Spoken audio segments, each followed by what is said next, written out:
kekepan orang-orang ya kekepan ahli neraka ya lalaunan we ada setan lalaunan ulah cepet-cepet sapoe dua poe ulah ajuh gegerahan ngana setan awe mah terek pepegatan ulah awe mah cak Kangjeng Nabi ge awe mah tulang rusuk nupang handap nepang bengkokna mun diantepkeun bengkok bae lamun dikieukeun kurang dilempengkeun potong lalaunan. Dina ayat ieu neruskeun nu kamari tentang pertanyaan ti Gusti Allah terhadap bani Adam. Saur Gusti Allah, imma yatiyannakum lamun datang nyaan ka anjeun rusul minkum yakusuna alaikum ayati. Para rasul datang ka aranjeun kabeh nyaritakeun tentang syariat-syariat neuk kumaha coba maneh lamun nurut kana syariat-syariat instruksi-instruksi nu dibawa ku para rasul anu dilanjutkeun ku para ulama-ulama geus tamah nikmat fala khaufun alaihim walahum yahzanun sorga urang ieu kuari geus min fadlillah geus luar biasa jarakna urang ka Kangjeng Nabi 14 abad nu nyampaikeun ka urang hanya para aulia-aulia Allah dimimitian ku Sunan Rahmat terus kabelah dia nu urang mah di Cirebon terus di Banten Syekh Maulana Hasanuddin dilanjutkan ku Maulana Yusuf diteruskan ku keturunan-keturunanna para ulama-ulama berkat ku ikhlas tertera lah marhaba nage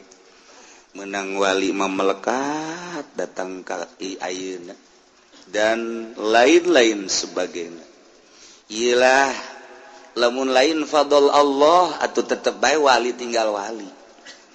cuman sebab hungkul manehanna nama urang bisa iman ka Gusti Allah iman ka Kangjeng Rasulullah Muhammad sallallahu alaihi wasallam ieu lain letik-letik sebab lain letik-letik nikmat sebab ieulah anu bakal mawa urang ka surga Allah Subhanahu wa taala. Ya urang ge kuari aya saeutik bafala khaufun alaihim walahum ya zanun kaharep khauf ngaranna teu pati sieun nu geus urang teu pati prihatin urang malamun geus keur ngalamun bae kieu ye keur ngalamun soal dunia bae heula bo bapak urang baheula mah sugih aju dijualan beak lah tu dunia ieu geus jamal kebal ge parareh ieu geus bae atuh aya kituan pan urang mah teh geus bari mah geus kaharep kudu urang arah ibadah bae komo umur geus karolot aya kituan ta urang mah teh ih mah aja kudu lamun pae kumaha tu pae mah pae bae cek jana teh aja sieun teh tu sieun meusieun bae ngan lah tu deuk dikumahakeun sajan sieun ge jawab ku pae mah pae bae geus teu kumaha nu penting mah tu salamet bae eta kos ngomong kos kitu geus bagus tah sakitu ge ngaji mingguan tapi bisa ngajawab kos gitu geus bagus eta. Ji daripada kieu mah ngaji kumaha teh geus kolot kieu heueuh mikiran sieun desa pae mun bisa mah embung pae. Coba pang SMS kan malaikat tah coba. Ulah waka datang gitu ka aing. Teu bagus coba kos gitu ki haji. Tapi lamun ngomong gitu malah teu pae mah pae bae. Sieun teh mah sieun bae tapi ja Allah mah mahampura ieu. Ja aing mah salat-salat, ja puasa-puasa, tuh ja wayah dagang-dagang. Jadi kumaha deui jeung alhamdulillah sakieu tinggal ngarep-ngarep adol Allah bae geus sakieu eta kos kitu kan bagus sieun teh henteu berani teh henteu sedeng ta kos kitu tah eta geus bagus tah fala khaufun alaihim walahum yahzanun aji kumaha lamun aya serangan ti Amerika lah tuh perang mati lok sorangan ieu sakieu nanti wah lompat-lompat kabehan berarti teh mundur ya ngaji mendek mundur tuh ada lain atuh perang makabehan ja lain sorangan tuh sieun teh tah eta tah bagus tah kos kitu boga pikiran perang ja kabehan tilok sorangan lain perang sorangan mah gelut ngaranna teu pati sieun Tuh kabehan paeh kabehan bagus. Tisieun berarti. Nah, iyalah fala khaufun alaihim walahum yahzanun. Ieu neruskeun ieu. Walladzina kazzabu biayatina wastakbaru anha ulaika ashabun nar. Jelema anu ngabohongkeun ka ayat kaula teu percaya ayatna rasul teh utusan kaula. Teu percaya kana syariat-syariat anu dibawa ku kaula buktina tuh Yahudi, buktina tuh Nasrani, buktina tuh Katolik, buktina tuh Protestan, tuh Konghucu, Buddha, Hindu, jeung agama-agama nu lain Islam. Etalah kadzabu bi ayatina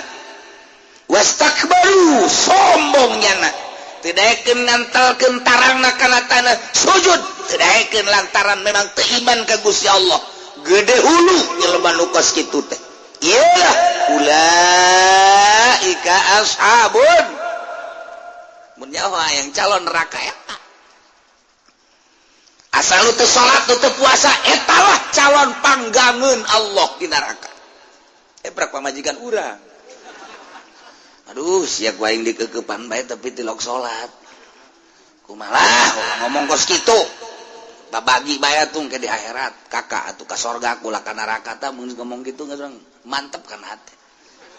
Sial ieu pabajikan teu bisa dinasehatan. Neng, aduh ayahna tuh coba ieu mah malam Jumat ulah nonton TV maca sholawat Allah, maca sholawat kara kuari bae kakak nganasehatan jeung keur makur. Geus teu seukeut tah bongan baheulana dididikna kitu. Atuh keur ieu mah kuari mah aing geus jaho ieu, kuari mah geus jaho geus ngaji. Wayana tuh coba neng. Rada sadar. Lah ka ulah sok ngocomang bae, geus masing-masing bae ieu mah kieu bae ka. Engke di akhirat kakak misalna ka surga jalan salat bae ka surga. Ulah ka neraka atuh ka neraka. Geus kula mah nemah bae geus. Teh tepan lamun geus kos kitu tah urang geus hese tah. Dangkal jasa tah mah hate. Deuk nyandung pan teu boga duit urang. Cara rada boga duit on dikekepan urang-urang ya ngekepan ahli neraka ya lalaunan we ngada setan lalaunan ulah cepet-cepet teh sapoe dua poe ulah haju gegeran ngana setan awe mah tereka pepegatan ulah awe mah cakang jeung Nabi ge awe mah tulang rusuk nu panghandap na pang bengkokna mun diantepkeun bengkok bae lamun dikieukeun kurang dilempengkeun potong lalauna di neraka sapoe sabulan satahun atau sabaraha di neraka hum fiha khalidun harapan kada khalidun salilana nya mah di neraka teh masyaallah karim. Iyalah jelema-jelema nu buang kawara biadab dilahirkeun nu ngalahirkeun Gusti Allah nu ngayakeun Gusti Allah hirup nu ngatur Gusti Allah nu ngarizkian Gusti Allah tapi ibadah ka batu teu percayaan bahwa Allah teh pangeran buang kawara jasa teh batu kunyana dicokot diukir nu sidakep anu sila, anu nyekal pentungan dan lain sebagainya dibagus-bagus, ditendun, diluhur, di minyak sengitan, dibukuran, disembah-sembah, oplon teh coba. Cikurang eta batu eta mah eta keur carita zahirna, walaupun nya ge sarua lain batulah tapi makna batu. Dibentukan seperti eta caknya teh, ieu teh aya di jerona nirwana. Waduh. Lain eta lain nya ge sarua bae. Urang lamun dibawa ka dinya halak geus bentuk lagi batu-batu bae geus. Mantak nya mah ka mamana geus sok mau pangeran bae. Mau pangeran nya mah. Mau berangkat jauh, iya dibawa pangeran diteuneun di sisi mobil. Kantongan make kantong keresek. Eta daek bae di pangeran. Di kantong keresek salah tuh ngamuk ke naon nya. Teh tolol ta pangeran eta. Masyaallah. Masya Allah baheula keur zaman di dieu tah disepatan kaditu tiapan ayat naon ngaranna Tanjung Kait rame baheula mah Tanjung Kait teh meme kitu aya anu ngalarang rame luar biasa pangeran di dinya loba nu unikna tadi Tanjung Kait aya pangeran tina roti diciun ku jana menang nyieun di ditu di Jakarta dibawa diiring make mobil mewah tundun di dinya wah disinaran di lampuan di minyak sengitan sisina aju nyana nyembah engke nyana ka laut ka pantai olahraga leumpang ke kadinya deui terus nyembah deui beres nyembah kan lapar dicomot pangeran teh nu huluna nu leungeunna eta pangeran ku cicing bae deui di dalaharan tolol nyana nu nyembah nyana nu nyieun nyana nu nyembah nyana nu ngadahar lamun otak jalan nyana ge atuh ngabego-bego ka nyana sorangan aing sih kunaon bego-bego teh nya keneh tapi kulantaran make juri di jerona terus bae terus nyembah ka batu nyembah ka kayu nyembah ka sesembahan teh boloon tapi maha murah Allah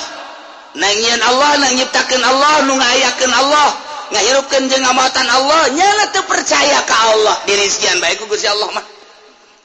pokona mah hayu bae pan aing mah pangeran nu iman ka aing ku aing dirizkian nu teu iman ka aing ku aing dirizkian bae ayu bae pokona mah aing mah pangeran mere bae kasih hitung-hitungan nang ke di akhirat ku aing sia pangeran lo kos kitu badak takhallaku bi akhlaqillah sok geura nyieun budi pekerti anjeun kos Allah turutan geura Gusti Allah urang mah pan bager soe teh kanu mere jelema mere ka urang mere deui ih bager amat karak urang dibere ojol tong mengarana nu nanya ih bager amat tanya deui giliran nu teu nanya sia teh teu nanya nya teu hayang nanya urang mah kos kitu cek pamajikan teh itu kiriman itu tetangga itu nu mana nu itu wah pun nyana kitu mere jadi ojol-ojolan bae urang kadanan orang nasihatkan meneng kabeh ieu bere kabeh lah cok pemajikan anu itu mah ulah tuh jatuh ka imah urang nu ka imah urang nu teu ka imah urang bere anu nanya nu teu nanya bere nu sugih nu susah bere bae geus kabeh manya bae bae geus kabeh cara Gusti Allah tahu merek bae terus masyaallah mantep jasa urang mah teu beda-beda urang mah beda-beda ieu bere ieu ulah jauh ke nu mantak urang mau jadi wali lain gitu bere saya terus tunggu mati eta Gusti Allah teh teu katuturkeun jeung moal katuturkeun jajana batu kos gan urang dititah ala kadar nutur-nutur kos kitu teh supaya urang bagus supaya urang rapih nah ieu bangkawarahna kafir nang nyiptakeun Allah tapi teu percaya Allah pangeran nu ngamere rizki Allah tapi teu percaya Allah pangeran nu ngahirupkeun Allah tapi teu percaya Allah pangeran nu ngamaotkeun Allah tapi teu percaya Allah pangeran endahan percaya ka patung batu kayu jeung sajabana kuari perbandingkeun coba mana kejahatan nu paling jahat kazoliman nu paling zolim kabangkawarahan nu paling bangkawara mana saanu bangkawara leuwih bangkawara tibatan jelema nu nyiptakeun Gusti Allah tapi teu percaya ka Gusti Allah nu ngahirupkeun Gusti Allah tapi teu percaya pangeran teh Allah anu ngamaotkeun teh Gusti Allah tapi teu percaya bahwa Allah teh pangeran bandingkeun jeung nu sejen-sejen ka bangkawarahan jeung kazolimanana mana nu paling zolim moal aya jelema nu paling zalim nu mantak di dieu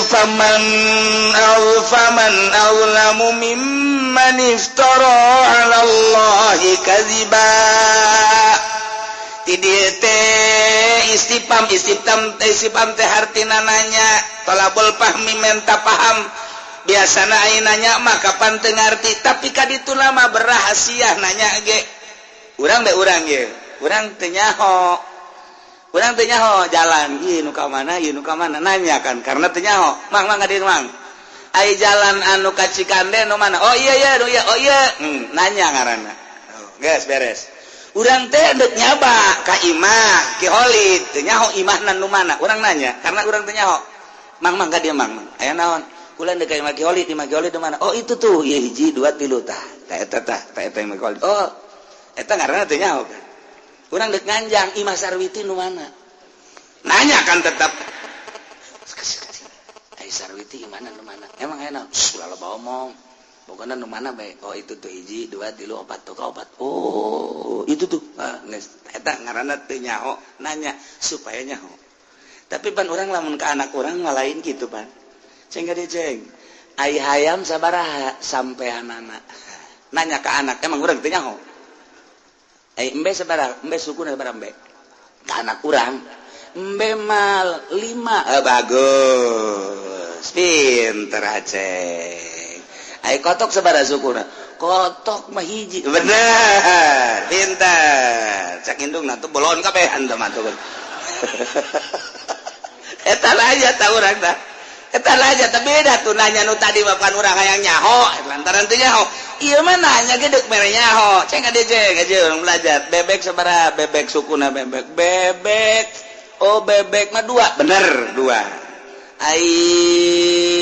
embe sabaraha embe 5 4 embe mah 4 urang nanya tapi urang ngabenerkeun berarti lain teu nyaho kan urang deuk mere nyaho tuh kan kitu nanya ge beda-beda tananya ge aya di tananya eta nanya ka budak eta nanya urang nanya padahal geus nyaho eta teh hayang apa majikan nanya ka dieu ngadi aya naon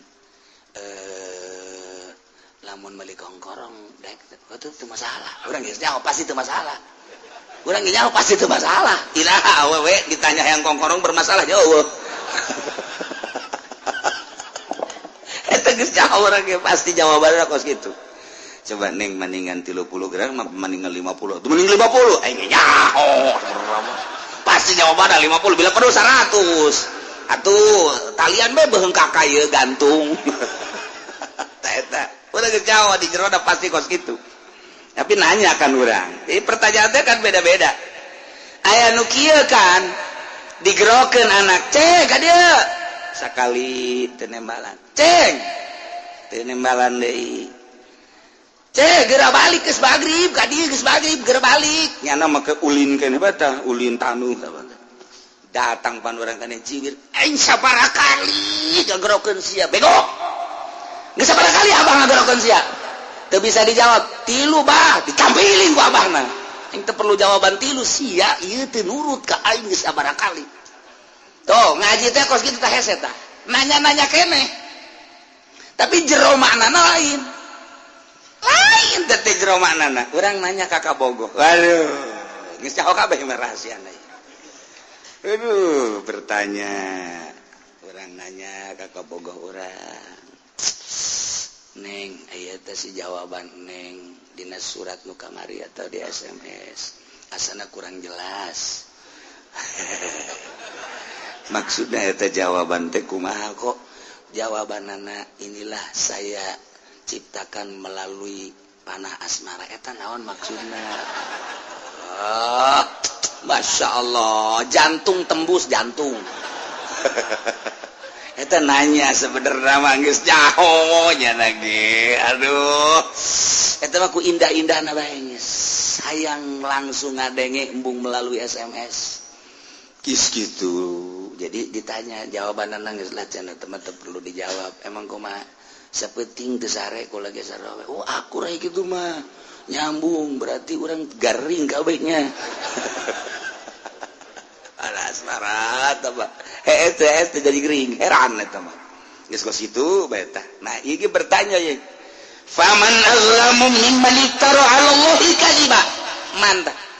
teu meunang ku urang ngahartikeun kieu faman saha nu leuwih zalim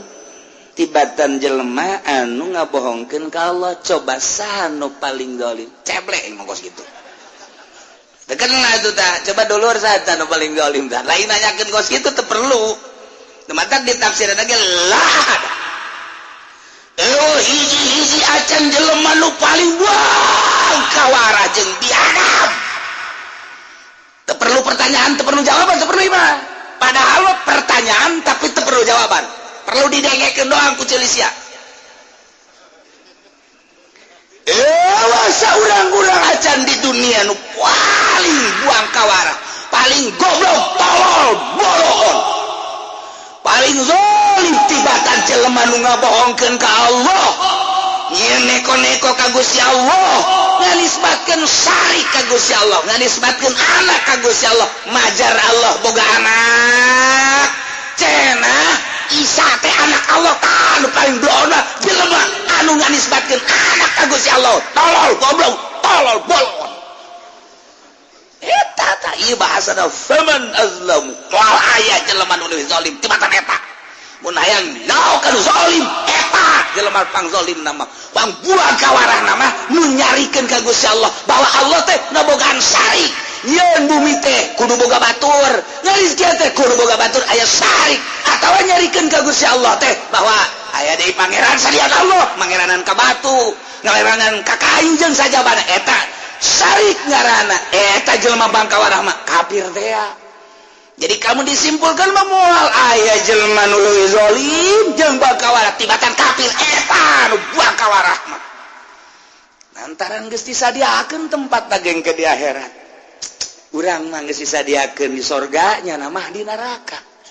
di kitu-kitu ge tetep ae lantaran nu boga hidayah Gusti Allah nya ge maca ka Quran ieu nya lagi ngadengekeun aya teh diberi hidayah nutup bae sama sakali percis kos nutupna ki haji anu geus diharam-haram ge ngridit atuh ngridit bae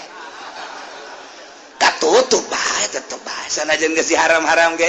nu itu geus selesai cek cenah mulai deui eta karana katutup pan itu aju nanya isu kada sing ngridit ka surga tar neraka neraka sia ka surga mah ka surga ngan ya di neraka lah moal kebal 100 tahun ambo 100 tahun atuh ngeunah henteu ngridit mending dibebas-bebaskeun tapi tetep bae lantaran kahijab ku kalazatan dunia atuh terus bae ngridit bae tah ieu mah kakarake perbah maksiat ari ieu mah kapan wah kakapiran mentak Gus Dur balalagaan-lalagaan ge sok hayang seuri aya bae tah hayang seuri na ka Gus Dur mah aya kiai boga anak 3 cek Gus Dur dina ceramahna nu hiji geus mafan perekonomianna nu hiji sarua sakolana luhur geus teu kudu diurusan ku kolot alhamdulillah malah mere ka kolot tapi nu bungsu ieu asup Kristen ceurik beta kiai teh ceurik beta eureun-eureun nu kahiji mapan nu kadua mapan tapi ieu nu katilu nya bungsu nu bekadeureuh hendahan asup Kristen ceri kapanggih ku Gus Dur Pak Kiai kenapa nangis aja mikirin saya ada yang dipikir apa yang dipikirin saya punya anak 3 terus punya anak 3 yang 2 mah selamat alhamdulillah selamat gimana sekolah sambil nyantren sekarang udah mapan yang kedua juga sekolah sekarang udah mapan juga terus apa yang ditangisi anak yang ketiga kenapa anak yang ketiga yang paling saya senangi yang paling saya sayangi sekarang masuk Kristen atau kenapa nangis Gus Dur mah kos gitu kan atuh bagaimana enggak nangis yo Allah aja Allah punya anak 1 enggak nangis dia ini makan 3 yang 2 selamat Allah mah cuma 1 aja Kristen anaknya enggak nangis nya seserian sorangan tak kiai sia aja sel Gus Dur Allah mah punya anak 1 katanya tuh enggak nangis enggak apa biasa aja tungtung namanya dan dek seri salah eta kos gitu jadi aya nu ngandisbatkeun anak ka Gusti Allah ieu lah nu paling bangkawara Kristen eta mah guyonan Gus Dur caritana Gus Dur enggak nangis gak apa Tuhan mah enggak nangis gak apa aja punya anak 1 kata orang Kristen ini anak Allah enggak nangis Gusti Allah mah biasa-biasa aja aya bae eta Gus Dur mah kapanggih jeung naon bae nya nama kapanggihinan bae jadi guyonan tapi guyonanana urang kaharti bae kos eta teh naik kapal panjana tiluan babarengan presiden Amerika presiden Prancis jeung Gus Dur naik kapal pas nolol kan dulu keluarkeun presiden Amerika so wah ini negara Amerika emang kenapa wah ini menara Amerika terpegang katanya waduh bener cek Gus Dur hebat oh itu gede presiden Prancis ini Prancis nih menara Eiffel nih kepegang sama saya wih ya tinggal Gus Dur naon aing cekeun aya bener ngaluarkeun leungeun dasar wow ini tenabang ceknya cek presiden Amerika jeung Prancis emang kenapa airlogi saya hilang ceknya berarti tenamang loba copet bisa we ta Gus Dur ya setik-setik ya aya we ya Allah ya Rabbi Masya Allah jadi terkenang ka Gus Dur iya Tuhan mah punya anak satu juga Kristen katanya ya enggak nangis udah pakai nggak usah nangis lah masih ada 2 yang selamat hiji iftaro ala Allahi kadziba kafir tama guys waling zalim wa ayat tandingna sebabnya lah diciptakan ku Gusti Allah tuh percaya Gusti Allah pangeran atukan bangka warajasa tama nomor kedua au kadzdzaba bi ayatina atawa ngabohongkeun ka ayat ieu ka Al-Qur'anul Karim ieu mah bisa bae jelema-jelema muslim jelema mukmin aya geus buku jelema kafir mah jangan ngabohongkeun ka Al-Qur'anul Karim tapi jelema mukmin ge aya sebagian ayat tu dibohongkeun ku manehanana ayat ieu mah geus terelepen deui diterapkeun di akhir zaman ulah dipake ayat ieu mah ulah dipake ayat ieu mah ulah dipake ayat ieu mah terlalu keras teh ulah dipake di urang ayat ieu sos geus teh dipake di urang teh berbagai ayat komo di negara Indonesia mah secara kepemerintahan geus teu make Al-Qur'anul Karim kadzdzaba bi ayatina ieu jelema nu paling zalim jelema nu ngabohongkeun ka Al-Qur'anul Karim Allah pangeran nurunkeun Al-Qur'an urus ku sia negara make aturan Al-Qur'anul Karim nu terjemahkeun ku Rasul aing aing geus turunkeun Rasul akhir zaman adalah Muhammad matak lawan pake atuh ku maneh mun maneh pake pan balik bakal ka aing cek Gusti Allah ku aing bakal dibener-bener sia teh hamba aing sia teh nurut ka aing lantaran sia ciptaan aing nurut ka aturan aing melalui Al-Qur'an nu diterjemahkeun ku Nabi aing sorga sia tapi sia ku aing di dieu cek Gusti Allah teh teu nurut teu make aturan-aturan Al-Qur'anul Karim teu percaya sia kana terjemahan Rasul aing buang kawaras ya moal aya nu paling buang kawaras zalim lah jelema tibatan jelema nu ngabohongkeun ka Al-Qur'anul Karim mentak ulah sampikeun ka ngabohongkeun ka Al-Qur'an geus deuk ka harti deuk teu ka harti geus bae tuturkeun Al-Qur'anul Karim moal kebal urang hirup di alam dunia indah jasa ketika urang nuturkeun Al-Qur'an nuturkeun terjemahan Al-Qur'an ku Kangjeng Nabi jadi hadis urang teh maot geus peureum urang paeh kajian ku kumaha ge ngeunaheun tapi lamun teu make Al-Qur'an beunta bae engke bakal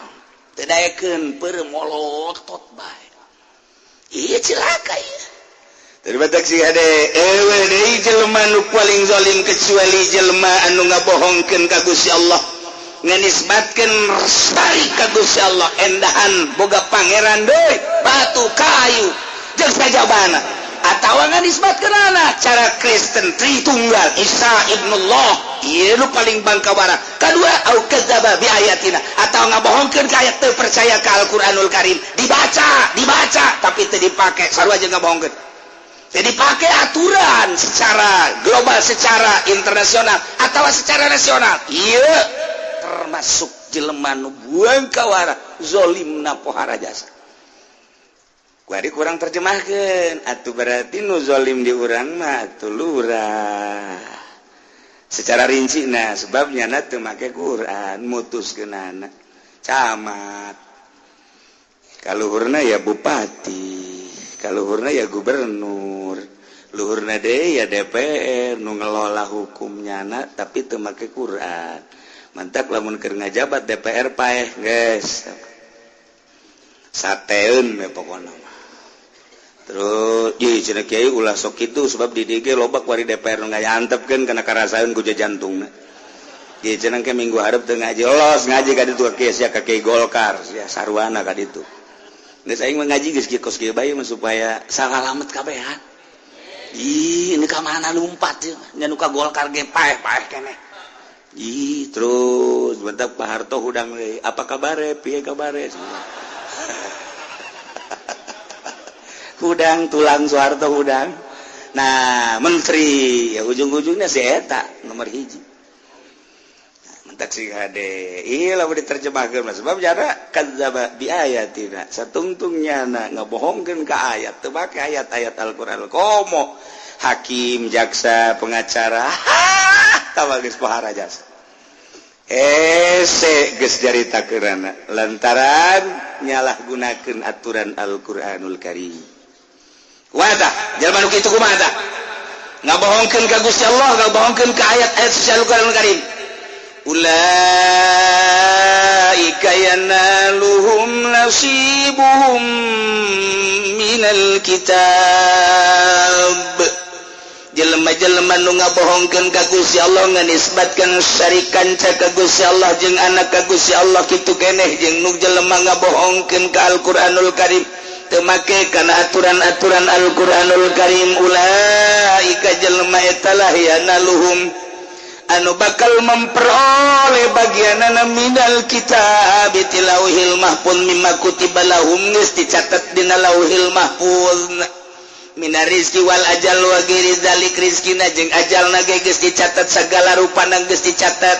jelema kabangkawarahan kos itu ge geus dicatat boro-boro eta rizki jeung ajalna ge geus dicatat kabangkawarahannya teu percaya ka Gusti Allah geus kacatat kitu keneh teu make aturan-aturan Al-Qur'anul Karim ge geus dicatatna hatta idza ja'atuhum rusuluna yatawaffawnahum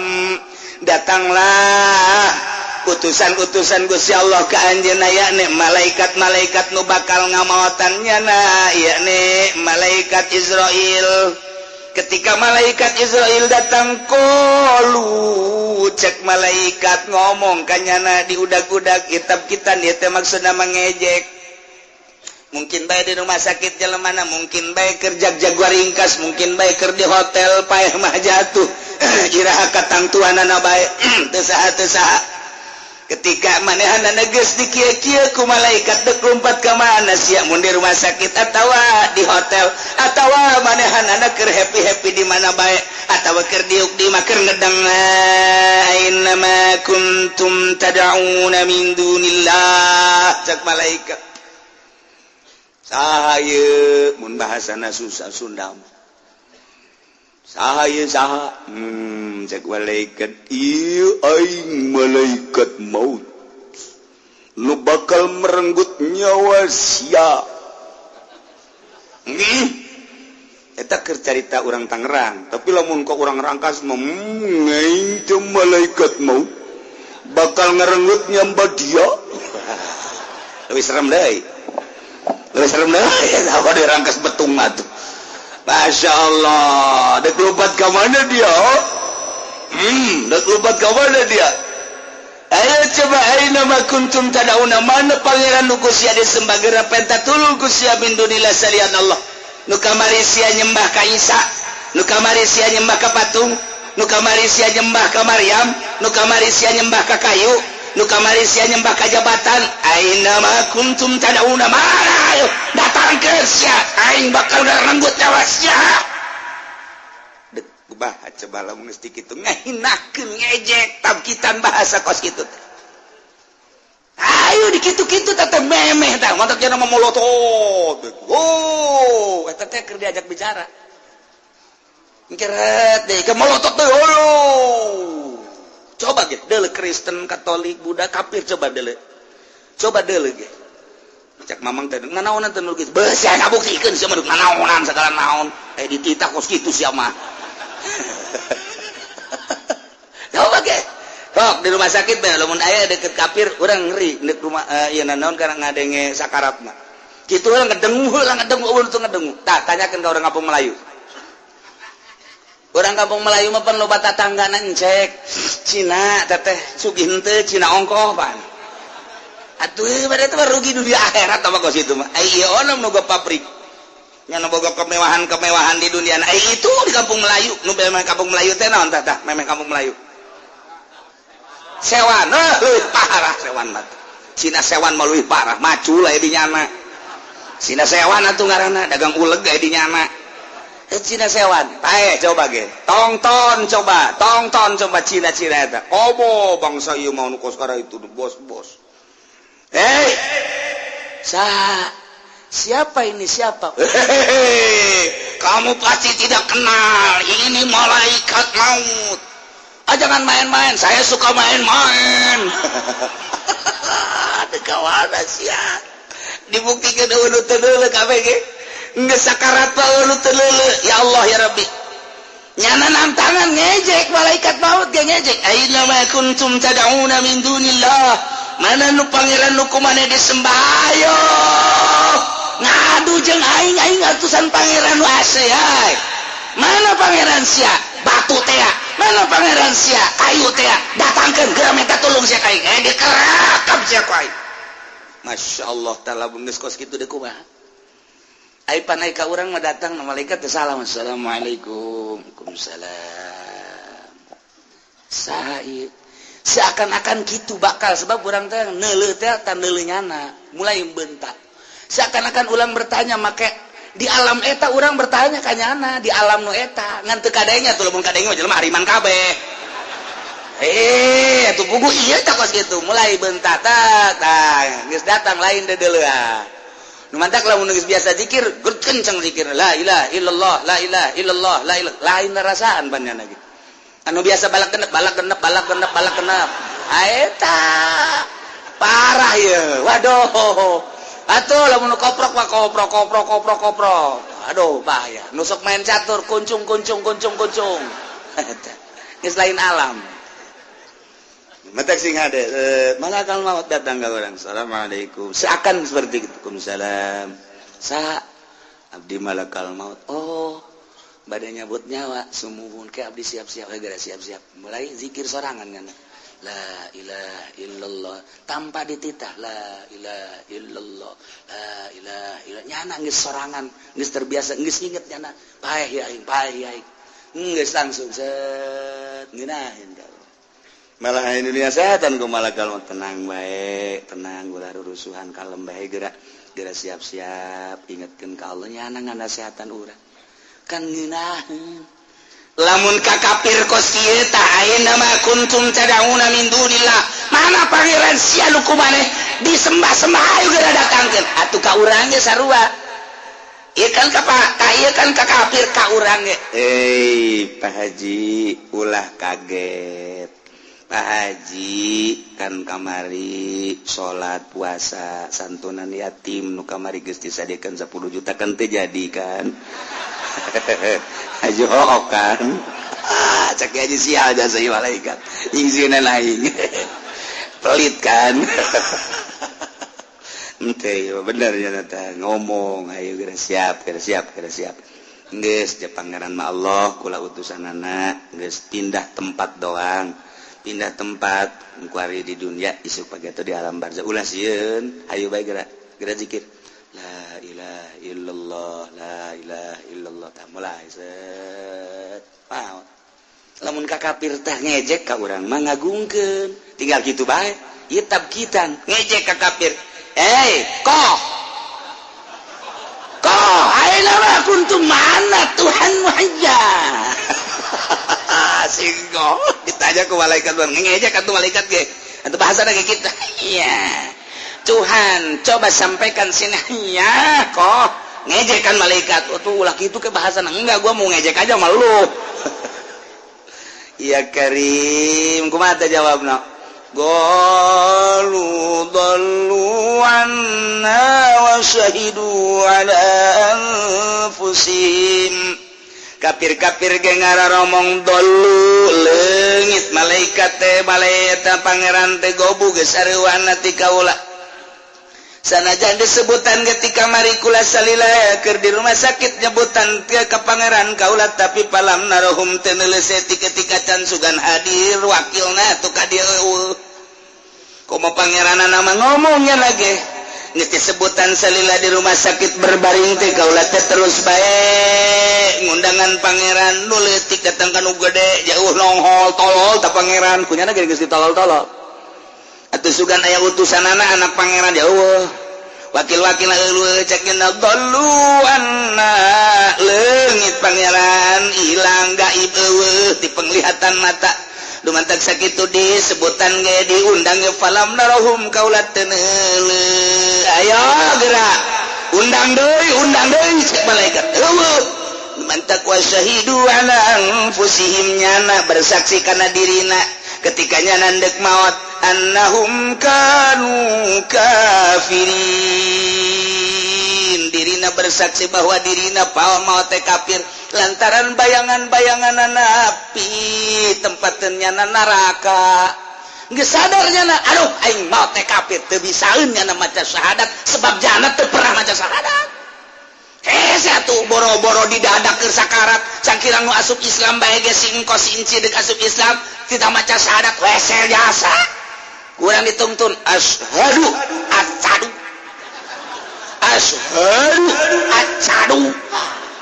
aduh sabaraha minggu ieu seletahna ku aing kudu dikerok ieu bae asana minggu harap dikerok lain nggak bisaan cadel ibu budak ieu dah ceh coba asyhadu an la ilaha illallah asyhadu an la illallah hese geus bade ya gana diteruskeun bae heulana urang lantaran hese jasa lisan atuh ngomong ngadadak deuk pae cacak-cacaknya anak mualaf bae deuk asup Islam hese jasa syahadat kita asyhadu teh teu bisa deui acadu wae Allah ilaha illallah teh teu bisa la ilaha illallah esin jasanya wa asyhadu wa acadu anna Muhammadan Rasulullah Rasul hese nah komo ieu bayangan neraka geus urang mah pantang ke dibayangkeun neraka bayangkeun surga bayangkeun neraka bayangkeun surga dateng surga mata urang molotot be surga nu kadeuleuk urang seakan-akan cek malakal maut iyalah tempat anjeun urang sedih nu mantak sedih kunaon lantaran teu sapira urang hirup di alam dunia teh ibadah luca lecek tapi bakal ditempatkeun di dinya asana ku inggis amat jeung sedih amat ibadah nu teu sabaraha bakal jadi diucar urang cicing geut isin jasa bakal nempat teh ceurik teh isin neuleuh surga cai mataan nyan isin tempat bakal di dinya sedangkan sholat bukan mari luca leceh jasa jeung teu lila perasaan hirup di alam dunia ieu bayangan surga nu sakitu poharana mah mulai anu senyum ke bakalna anu ceurik tanda bagus kos kitu teh naon sabab ieu tah okos jelema barang ngaca beungeutna jore ya aing mah beungeut perang ieu mah ieu beungeut perang ieu mah kos kieu mah ieu tapi barang dikawinkeun jeung anak nu sugih nya pinter jageulis panetanya nangis pupuringisan bae sia bangun pupuringisan aing ieu sebenarnya teu pantes segala calon aing nya geulis nya sugih nya aduh kumaha aing atuh salah tuh lain gitu aing ceurik ieu sebenarnya mah ceurik kunaon bunga teuing jadi ceurik bunga teuing aing jadi ceurik ieu kos kieu aduh masyaallah tah eta jelema lamun jelema beungeut nyana ngaca teu kasep tapi barang pamajikanna nya geulis nya pinter nya kaya nya turuna bagus atuh teu ceurik kumaha ceurik nyana batin teh ceurik ku bungah jasa teu karasa teh ceurik tah ieu ge asana urang lah ibadah mun 60 tahun atau komo 50 tahun atau 70 tahun teu sapira teh hirup teh kos kitu teh barang nulu istana masyaallah surga geus kabayang nyana ge geus ngahanju hayang gerak ka ditu bae hayang gerak ka ditu bae mata aya senyum komo bari jeung bidadarina aya aduh geus teu inget alam dunia geus teh aya geugeuran malaikat cabut cepatkeun Maduh, masya Allah, guys, poho ka inopat, sebenarnya inopat. Wah, di surga emang kumaha? Di surga teh ya tazawaruna pada zararah. Dipertanyakan kumaha orang di surga. Namun orang hayang ka babaturan bisa tah henteu? Bisa. Urang keur cicing di surga ingat ka babaturan urang. Ingat ka babaturan urang, ieu kursi teh datang hiber sorangan bae. Datang ka babaturan urang anu ku urang dikertegeun teh jasia ieu pelukan urang dinya. Waduh jeung babaturan di pondok teh waduh keplok alhamdulillah aing teu karti sia bisa ka surga.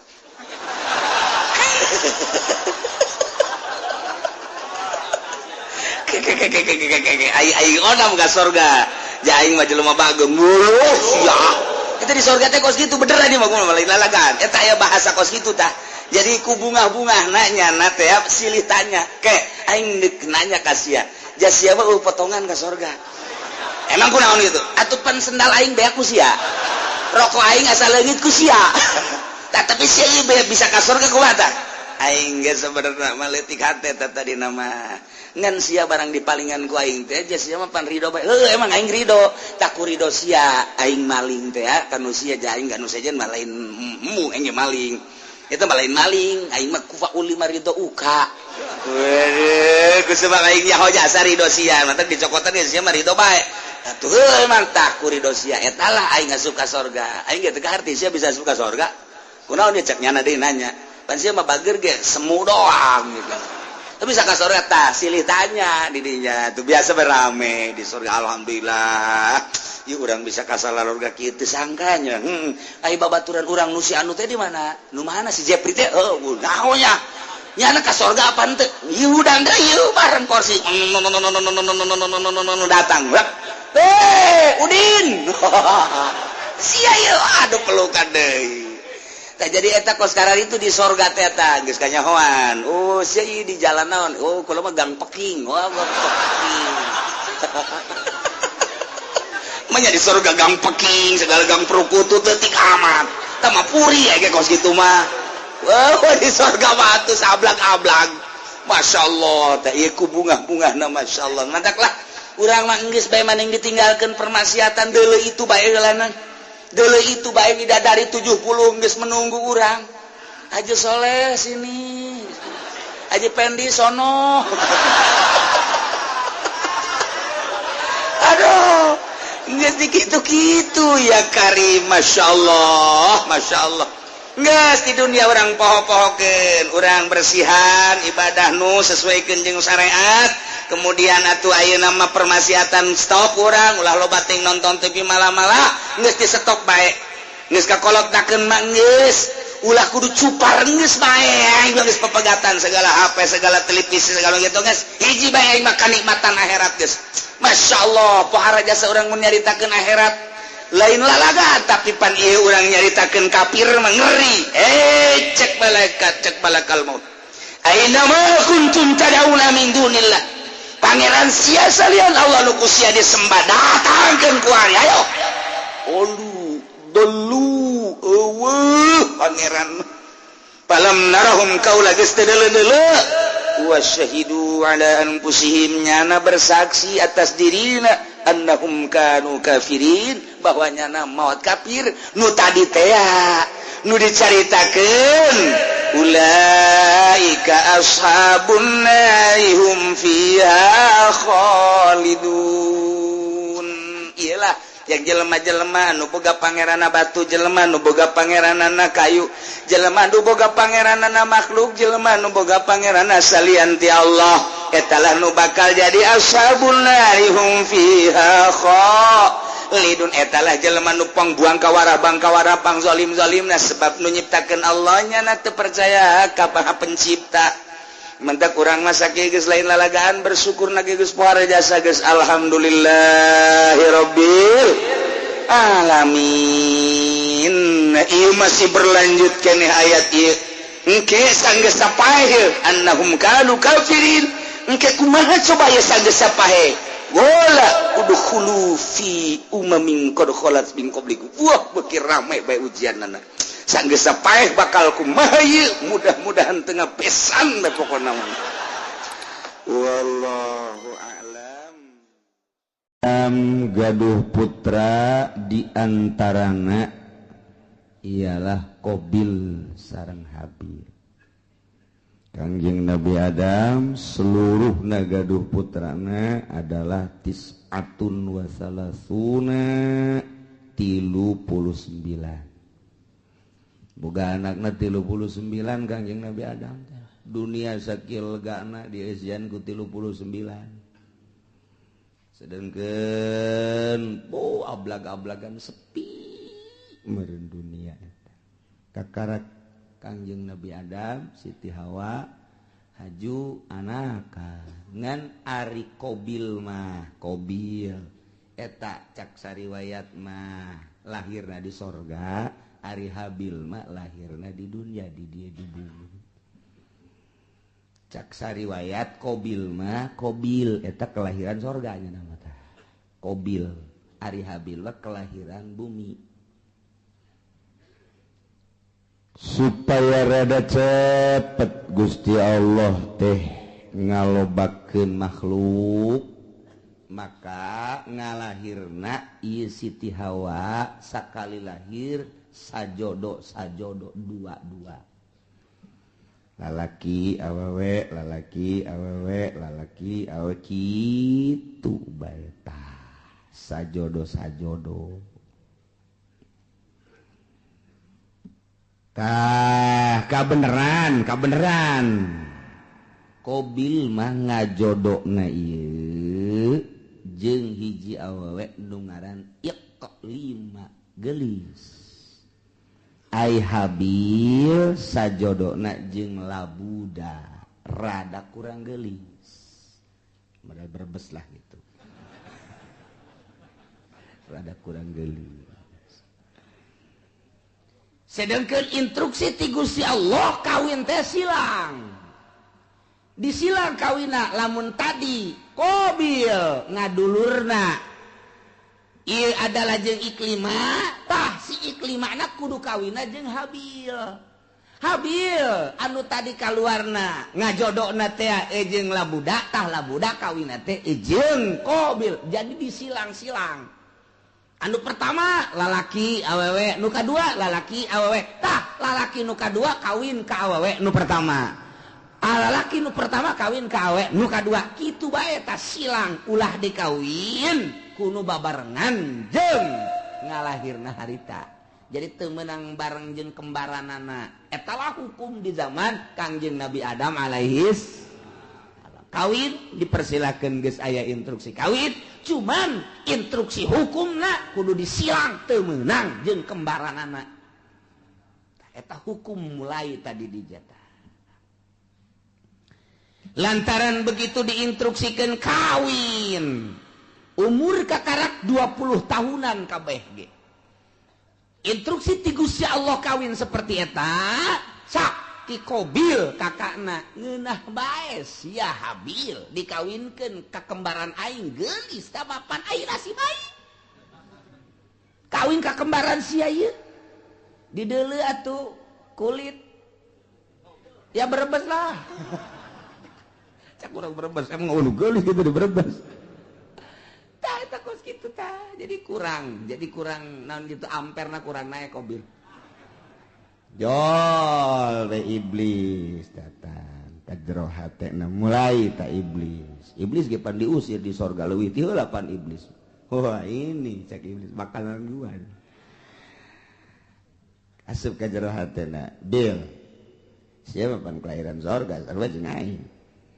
mulia urang atuh Habil onam kelahiran bumi India urang mah lain deui mulia tuh nu mulia ulah sok kawin kana jore penghinaan engke nu timbul tetep mulia mah kudu kanu geulis bae mun kawin kanu jore mana teuing engke jelema jeung ke kadituna anak incu oh Qabil mah kawinna kanu jore tah eta kan isin tabil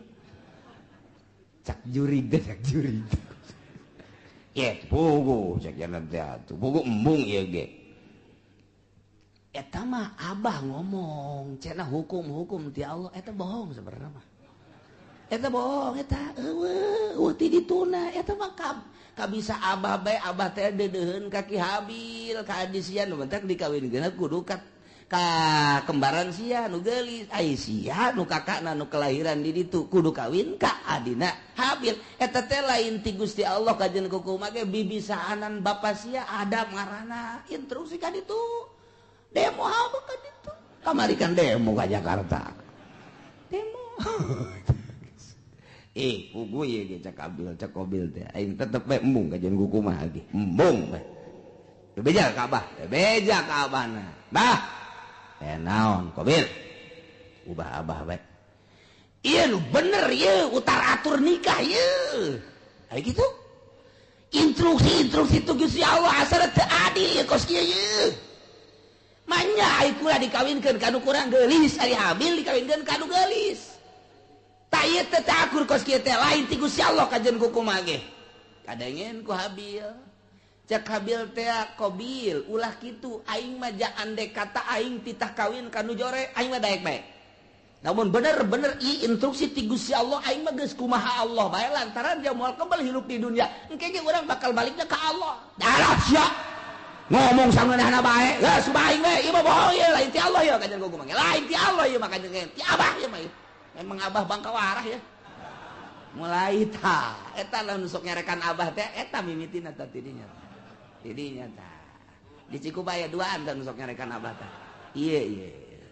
Masya Allah mulai tidinya cak Kangjeng Nabi Adam ita amarallahu Allah marintah ayyuzawija Qabila labuda ukhtabil wa yuzawija Habil yaqlima ta eta teh instruksi ti Gusti Allah cak Kangjeng Nabi Adam anjeun Qabil kudu kawin ka labuda dulur Habil kudu kawin ka dulur itu Qabil ngaran iklim instruksi Allah teh bisa cak Qabil kajian kukumah kula mah mung kajian kukumah tetep kula mah sakali mung sebab ieu kula mah teu percaya bahwa ieu teh hukum ti Gusti Allah teu percaya mulai kakarak aya sakituan ge hukum Allah geus ditentang cek urang mah tuh kakarak tarurun ti sorga pan teh saeutikan keneh jelema teh atuh mantak naon narurut ka Kangjeng Nabi Adam henteu tanggeus mulai henteu nurut ya Allah terus bae iblis teh daekeun leupas ti Qabil ieu mah kajian kukumah kudu selesaikeun masalahnya selesaikeun ieu mah lamun terus-terusan kieu pan isin ka kadituna ieu isin urang engke banyak Qabil kawin jeung nu jore aya Habil kawin jeung nu ta eta isin gengsi urang mah panturunan sorga oh moal aing cenah moal kajian ku tetep bae teu hayang aing mah ajeun geus kieu kumaha kajian kukumah ge urang pokona pas ini bae heula tah tidinya Qabil mikir pas ini unggal poe sakumaha ucing jeung anjing asal kapangiwang kaki Qabil teh kaki Habil teh tuntutanana Qabil luar biasa lobana Qabil mah kakakna Habil adina Habil mah nurut bae aing lah kumaha bae sabodo Allah nu penting mah urang mah ibadah nuturkeun aturan Gusti Allah Subhanahu wa ta'ala lantaran terus-terusan memuncak permasalahan teh tah kuari mah diinstruksikeun kieu ayeuna mah kieu bae atuh nyieun korban lamun memang bener-bener ieu teh kitu menang ti Gusti Allah maka engke aya tandana mun maneh teu percaya bahwa ieu teh instruksi ti Gusti Allah sok nyieun dumades maneh ka Gusti Allah taqarrub ka Gusti Allah sapopoe maneh mah ieu Qabil cak Kangjeng Nabi Adam teh kunaon teu inget kanu nyieunna ieu tuturkeun Gusti Allah ibadah ka Gusti Allah moal kembal hirup di dunia tuh deuleu Qabil tuh Habil mah nurut jasa adina kabeneran nurut kakana kurang nurut datang ke kuari tak kakak sok rada kurang nurut heran orang-orang nanti dituda eta ya Allah eta kos kitu nyieun korban kuari mah nyieun korban naon nu dikorbankeun ku maneh Qabil ulama supaya Gusti Allah narima ka kula de korban lantaran kula mah petani hasil tani bae ayo gerak kumpulkeun maneh Habil naon kula mah lantaran pangangon embe kibas kula mah cirina naon cak Qabil ieu bahwa korban ditarima ku Gusti Allah jeung teu ditarimana engke cak Kangjeng Nabi Adam lamun ditarima bakal turun langsung ti langit seuneu set engke ngalahap anu ditarima mun anu maneh Qabil ditarima bea engke garing dihakan seuneu dilentam seuneu lamun nu ieu anu diterima nu kono Habil nu embe beak boseni kitu bae oke ceknya jadi guys ya dikumpulkan kunyana harta-harta hasil tatanian dikumpulkan anak hasil tani mun pare nupang jore nu dikorbankan teh lamun gandrung anu geus pangjorena korma nu pangjorena dihiji-hijikeun bangsa anu bakukulna eta dikorbankeun ari nu bararagusna mah ieu dipake ka hook kunyana jang ditumpuk-tumpuk harta jore ari ako habil mah begitu dikorban teh wow neangan umbe nu puang gedena jeung nu puang bagusna dipandian kunyana ieu nu jang Gusti Allah mah ieu korban ka Gusti Allah lintakan nu puang gedena puang bagusna puang lintuhna jadi beda karakterna ai Qabil mah kos urang Cikupa nu pangjorena bae ai Habil mah kos urang Cilongok nu pang bagusna bae sia cek urang Cikupa tak eta kos kitu kayana tedan